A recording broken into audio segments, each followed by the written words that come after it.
After 8 years of failed housing and immigration policies, the Liberals are coming out of woodwork and trying to come up with some sort of a solution to fix this housing crisis. 2 weeks ago, they announced that they're going to remove the GST implications on the builders if they build a purpose-built rental project. So any new construction project will have this GST tax implication removed from them, which is a good sign, but it's too little too late, to be honest. And the result of that policy we will be able to see in the next 3 or 4 years, because a new construction project takes years before it brings the inventory in the market. So too little too late, but I think it's a good step towards the right direction, so we should appreciate that.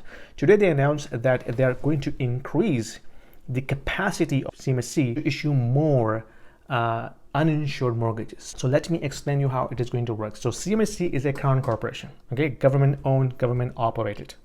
So when you buy a property and you put less than 20% deposit, you are considered an uninsured borrower. So the bank is going to issue you the mortgage, but they will tell you, Mr. Borrower, you are a high-risk borrower. What happens if you become a default? Then the government is going to cover bank's mortgage through CMHC. So CMHC is going to insure that mortgage. Should you become default, CMHC will pay the bank. So the banks are secured, they get the best deal possible. How does CMHC get that money? So CMHC issues the bond in the market. Bond is a debt.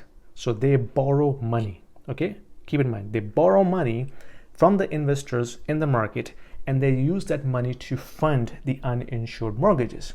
In return, they pay interest or coupon rate or whatever we call them, dividend.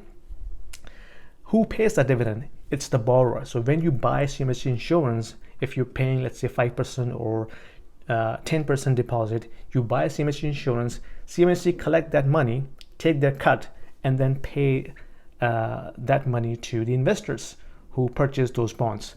But here's the catch. CMHC has the annual capacity to issue those bonds up to $40 billion annually. The government is announcing today they are going to increase that cap to $60 billion.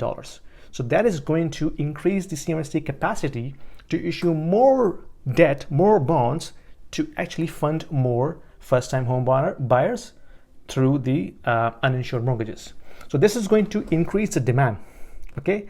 So this is the irony. Bank of Canada is trying to control inflation by raising interest rate, by tightening the monetary policy. On the other hand, our federal government is trying to bring policies which is going to be inflationary in nature, which is going to trigger and stimulate demand in the housing market.